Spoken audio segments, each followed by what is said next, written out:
ହ୍ୟୁମାନ ସାଗରଙ୍କ ଶୁଦ୍ଧିକ୍ରିୟା ସରିବା ପରେ ଏବେ ତାଙ୍କୁ ପିଣ୍ଡଦାନ କରାଯାଉଛି। ଆପଣମାନେ ଏଠାରେ ଦେଖିପାରୁଥିବେ ହ୍ୟୁମାନ ସାଗରକୁ କେମିତି ପିଣ୍ଡଦାନ କରାଯାଉଛି। କାହିଁକି ନା ଦେଖୁ ଦେଖୁ ହ୍ୟୁମାନ ସାଗରଙ୍କ ମୃତ୍ୟୁକୁ ବର୍ତ୍ତମାନ ସମୟରେ 10 ଦିନର ସମୟ ପୂରିଗଲା। ଏବେ ଶୁଦ୍ଧିକ୍ରିୟା ତୁଠରେ ଏବେ ହ୍ୟୁମାନଙ୍କୁ ପିଣ୍ଡଦାନ କରାଯାଉଛି। କାହିଁକି ନା ଦେଖୁ ଦେଖୁ ହ୍ୟୁମାନ ସାଗରଙ୍କ ଶୁଦ୍ଧିକ୍ରିୟା ହୋଇଗଲା, 10 ଦିନ ପୂରିଗଲା। ଆଉ ହ୍ୟୁମାନ ସାଗରଙ୍କ ମୃତ୍ୟୁ ତ ଏ ପର୍ଯ୍ୟନ୍ତ ବି ସନ୍ଦେହଜନକ ଘେରରେ ରହିଛି। ଆଉ ସିବିଆଇ ତଦନ୍ତ କରୁ ବୋଲି ସବୁଆଡ଼େ ସବୁ ଦର୍ଶକମାନଙ୍କର ଦାବି ରହିଛି। କିନ୍ତୁ ହ୍ୟୁମାନ ସାଗର ମୃତ୍ୟୁ କେମିତି ହେଲା, ତାଙ୍କୁ କିଏ ଡିପ୍ରେସନ୍ ଦେଉଥିଲା, ଏ ସମ୍ପର୍କରେ ଆସନ୍ତୁ ସବୁକିଛି ଜାଣିବା।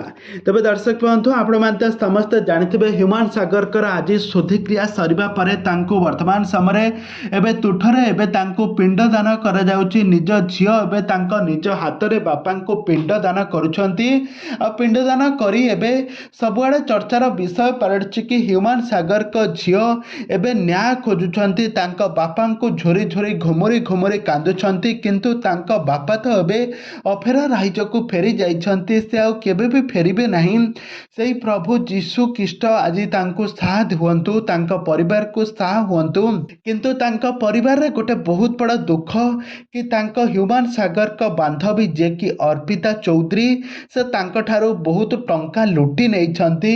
କାହିଁକିନା ତାଙ୍କୁ ପ୍ରେମର ମାୟାଜାଲରେ ଫସାଇ ତାଙ୍କଠାରୁ ଟଙ୍କା ଲୁଟି ନେଇଛନ୍ତି। ଆଉ ତାଙ୍କ ମ୍ୟାନେଜର ଯିଏକି ତାଙ୍କଠାରୁ ମଧ୍ୟ ବହୁତ ସାରା ଟଙ୍କା ଲୁଟି ନେଇଛନ୍ତି। ତାଙ୍କର ଦେହ ଅସୁସ୍ଥ ଥିବା ସମୟରେ ମଧ୍ୟ ତାଙ୍କ ମ୍ୟାନେଜର ତାଙ୍କୁ ଷ୍ଟେଜ୍ ପ୍ରୋଗ୍ରାମ କରିବା ପାଇଁ ବାଧ୍ୟ କରିଛି।